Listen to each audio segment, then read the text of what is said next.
Friday morning. We wanted to tell you a little bit about something new at Elmira College. There is an audio and hearing clinic.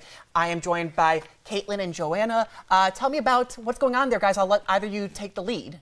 All right. So at the Elmira College Speech and Hearing Clinic, I'm an audiologist. I'm a new assistant professor of practice there, so we're working on many new projects. For diagnostic services, we're expanding to ages 7 months on through all the way up through adulthood. And then we're also adding hearing aid services now. So fittings, adjustments, cleanings, anything anybody needs for their hearing aids that they already have, as well as if you need new hearing aids, we're doing free evaluations for that if you want to try them in office. Awesome. And why did you guys feel the need to bring this to the community? Because there's so many things that, you know, could be great for education, but this is something I really personally have not heard of as something to be focused on. Why bring this here, and what benefit does it hold? So we are a nonprofit clinic, and we mainly focus on the education of our students. So I have here Jo with me, so she's going to take it away. So tell me about what's the process of this program for schooling? How long is it? What are you learning about? So our process that we do right now is normally you take like a bunch of classes for normally your freshman and your sophomore year. And then junior and senior year, you get to go into the clinic, so you can either do speech or you can do hearing. We normally have to do a round of at least one of each. And with those, we are always being observed and watched. Like in the speech clinic, they will watch us give speech therapy. Or if we are in the audiology clinic and we are doing some testing, Dr. Witham is always in the room with us.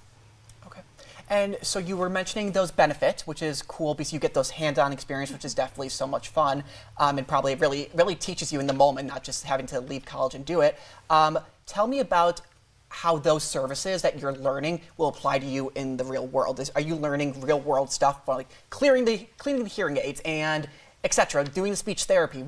Tell me about that. Yeah, so I'm going to go into audiology, so I am learning a lot of things I will probably use day to day when I work in the office, like doing hearing aid evaluations or just hearing tests in general, fitting people for hearing aids, getting to know how to clean them, how to repair them if there's a certain type of break. Okay.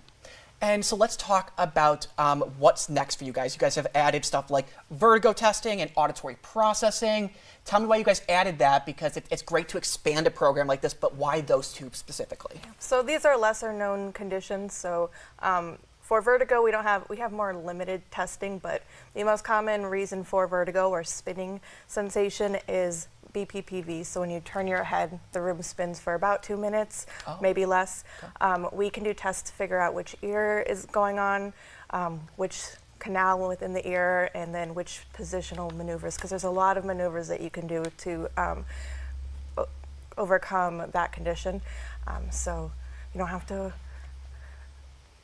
deal with it. Yeah. Do you typically, like, when you come to an audiovisual clinic, is it usually because of an injury, or can it just be, like you're saying, you turn your head and you have the 2 minutes of spinning? What usually inclines someone to come get checked out? So it's idiopathic, nobody knows. But most common is you're older and there's like a vitamin D deficiency, or just you have turned your head too fast, whiplash, or head injury.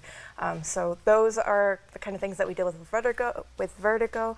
For the auditory processing disorders side, this is mainly kiddos that are struggling in school. Their teachers are saying maybe, they might not be listening, but they say they can hear everything.